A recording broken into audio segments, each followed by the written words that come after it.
on our way up to see Stonehenge itself. Like I said, it's only about a 20-minute walk, and just in the distance behind me, oh, be careful of the rabbit holes by the way, up in the distance behind me there's tons and tons of burial mounds around this area. Now some of those mounds hold one person, but some of them actually hold a whole family, including the grandparents as well. And what they'll do, maybe the grandpa would be at the bottom of the mound, then the grandma next to him, and then on top of them would be their children, and then on top of them would be their children. So the youngest of the children would always be at the top, and it would go down generation by generation. But like I said, there's tons and tons of burial mounds. There's some over on that left hand side there, and there's some in the far off distance as well. Definitely something to check out when you come here.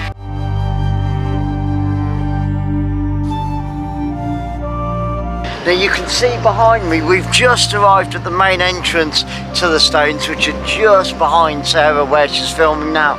But you can see those burial mounds over there in the distance.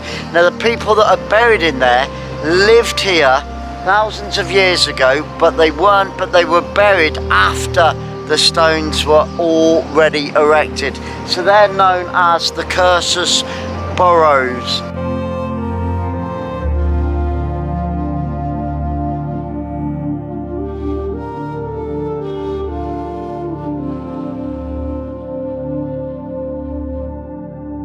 Well, there it is behind me, as you can see. We'll give you a bit of history on that, but isn't that pretty spectacular? And it's the only one in the world, the only stone circle in the world that has lintels actually still on top of it, which is pretty impressive. Now this first part of the tour, can you see there's a slight ditch all the way around? You see where the grass and the ground lowers slightly? Well, that is the ditch that we were talking about earlier that was dug with antlers. And inside that ditch, that whole ditch all the way around would have been chalk white. Very, very impressive indeed. And that was dug with deer antlers. And what they would have done is inside that made chalk carvings. They put pottery inside there and some other tools and bones of animals as well inside that ditch. The semicircle, the horseshoe ditch around the outside of Stonehenge. So that would have been exactly how it like. Can you imagine coming up here from the River Avon about 2 miles along the avenue, which stretched all the way down from the nearby villages in the summer or even in the winter, and then being faced with, you know, the pure white and the blues, and it would have been an amazing sight to see.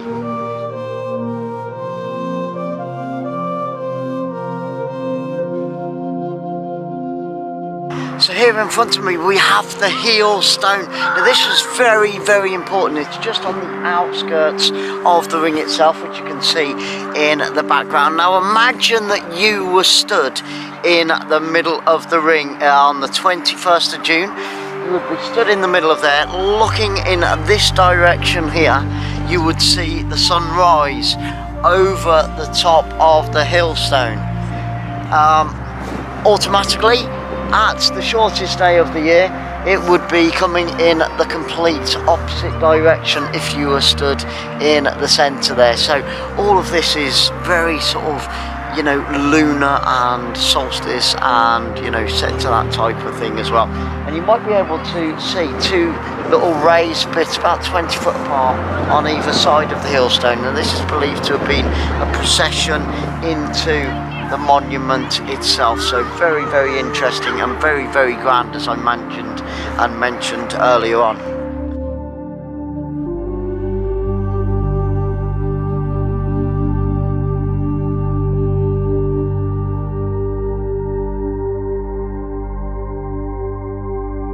Now, as we all know, and I have said this a few times, you know, the important thing about Stonehenge is its alignment with the sun and the moon for the shortest day of the year, for the longest day of the year.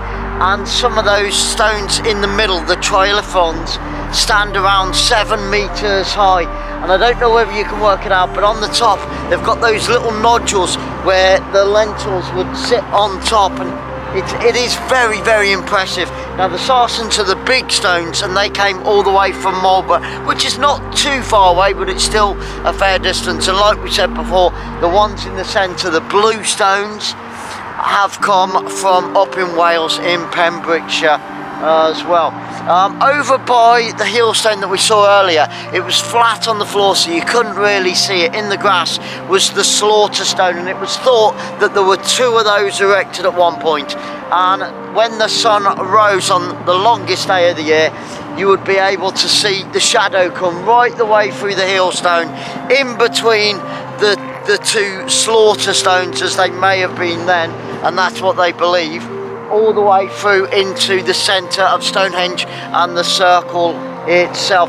Now obviously Stonehenge in its very, very early days was part of a burial ground, as we know, and it wouldn't be just for anybody. It wouldn't be just for anybody. And like I said before, the bodies that were found underneath the blue stones, or the remains, the cremated remains of the bones of the bodies that were found underneath the blue stones, came from Wales.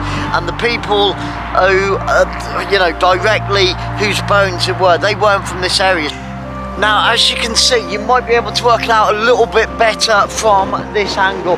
On top of that stone to your left, you can see the little nodule where they slatted the lentils on top, and they've stood for thousands of years, and obviously it's very impressive. And it's not just the case that, you know, of erecting them, it was getting them here, and they were brought on sledges and ropes, either by, you know, across the grass through the winter, and also along the river, and even from the coast maybe. Now there was, many years ago, a little magical tale that they thought how these stones arrived here. They said that it was a glacier, and it was a deposit from the glacier from the Irish Sea, but as we know, that never really happened. And also it's said that Merlin magically made them appear. So there's lots of myths and fables and things like that, which is beautiful, which is very nice, and also adds to how magical this place really, really is.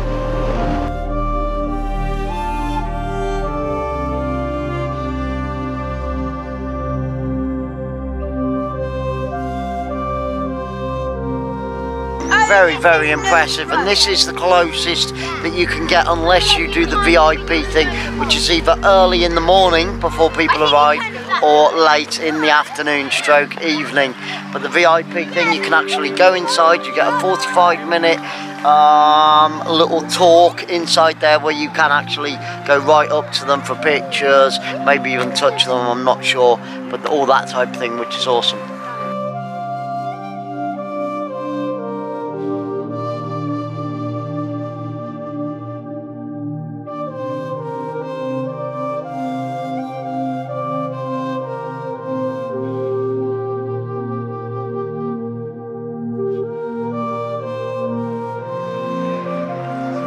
Now, as you can see on this side, it is thought that these stones on this side weren't as important.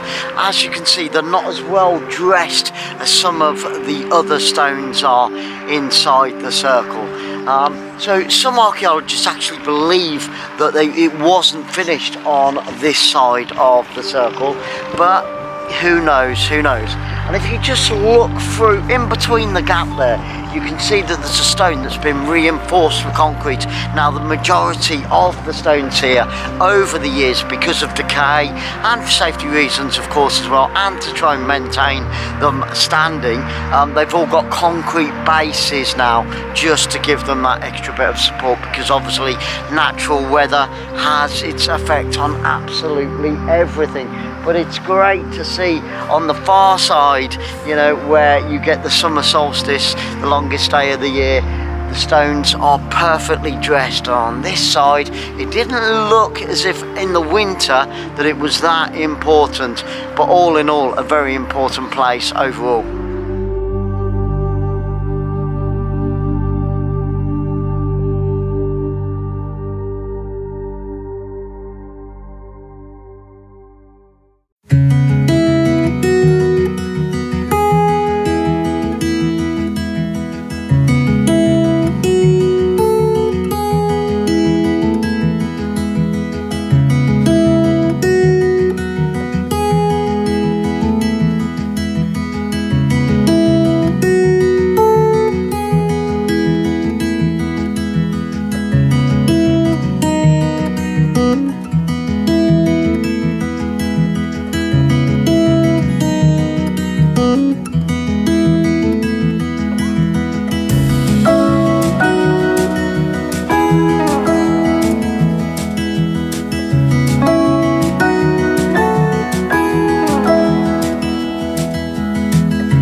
much the perfect ending to a perfect day.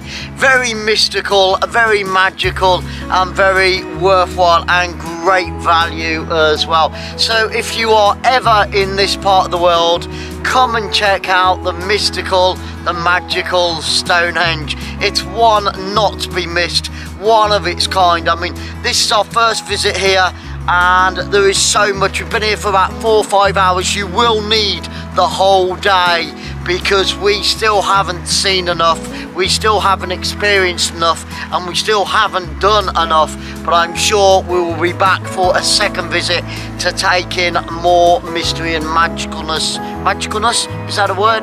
It is now, of Stonehenge. Well guys, I want to say a huge thank you to each and every single one of you for joining us on this little adventure, on this little journey.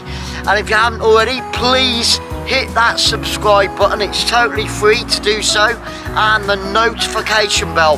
Why should you do that?